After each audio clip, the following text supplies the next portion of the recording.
اعوذ باللہ من الشیطان الرجیم، بسم اللہ الرحمن الرحیم۔ تمام دیکھنے اور سننے والوں کو السلام علیکم۔ عقل مند وزیر۔ ایک دفعہ کا ذکر ہے، ملک ایران پر ایک بادشاہ حکومت کرتا تھا۔ وہ بے حد رحم دل، عادل اور انصاف کرنے والا بادشاہ تھا۔ بادشاہ کا ایک وزیر بھی تھا، اس کا نام عدیل تھا۔ وہ بھی بادشاہ کی طرح رحم دل تھا۔ بادشاہ کی چونکہ کوئی اولاد نہ تھی، لہٰذا وہ اپنی سلطنت عدیل کے حوالے کرنا چاہتا تھا، مگر درباری عدیل سے حسد کرتے تھے۔ انہوں نے رعایا کو بھی عدیل سے بدظن کر دیا تھا۔ بادشاہ یہ حالت دیکھ کر بے حد پریشان تھا۔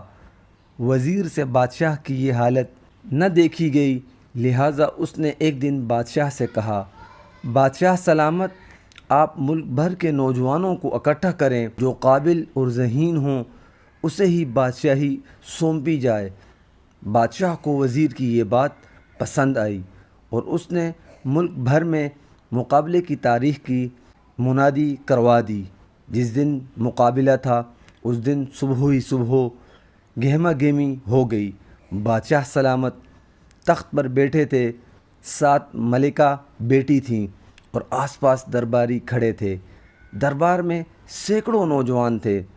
ایک بوڑھا سا آدمی بھی ساتھ تھا، جسے نوجوانوں کا امتحان لینا تھا۔ آخر بوڑھا شخص بول پڑا، میرا پہلا سوال یہ ہے، جب ہم دروازے کو کھولتے یا بند کرتے ہیں تو اس سے آواز کیوں آتی ہے؟ یہ سوال سن کر دربار میں سناٹا چھا گیا۔ کسی نے کچھ کہا اور کسی نے کچھ۔ پھر اچانک ایک شخص دربار میں آیا، اس کی آنکھوں میں ذہانت تھی۔ اس نے بلند آواز میں کہا، دراصل دروازے میں سے آواز اس وجہ سے آتی ہے کہ دروازہ کہہ رہا ہوتا ہے، کون ہے؟ یہ جواب سن کر سب درباری، بوڑھے اور بادشاہ ہش ہش اٹھے۔ بوڑھا اس شخص کی طرف متوجہ ہوا، پھر بولا، تم سے میرا پہلا سوال ہے، زمین کا درمیانی حصہ کون سا ہے؟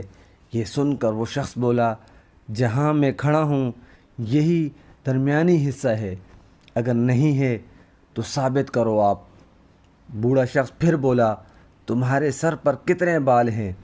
وہ شخص بولا، 3,20,04,340۔ نہیں یقین تو آپ گن کر دیکھ لو۔ یہ سن کر بوڑھا لاجواب ہو گیا اور بادشاہ سے بولا، بادشاہ سلامت، یہ شخص ہی بادشاہی کے لائق ہے، اس جیسا ذہین آپ کو ایران میں نہیں ملے گا۔ بادشاہ بھی اس شخص سے بے حد خوش تھا۔ وہ اس شخص کو مخاطب کر کے بولا، نوجوان، تمہارا نام کیا ہے؟ وہ شخص بولا، بادشاہ سلامت، میرا نام عدیل ہے۔ یہ کہہ کر اس شخص نے اپنی نکلی مونچھیں اور ماسک ہٹا لیا۔ یہ دیکھ کر تمام درباریوں کو سانپ سونگھ گیا۔ رعایا پھر سے وزیر سے محبت کرنے لگی اور بادشاہ کی وفات کے بعد اسے بادشاہ تسلیم کر لیا گیا۔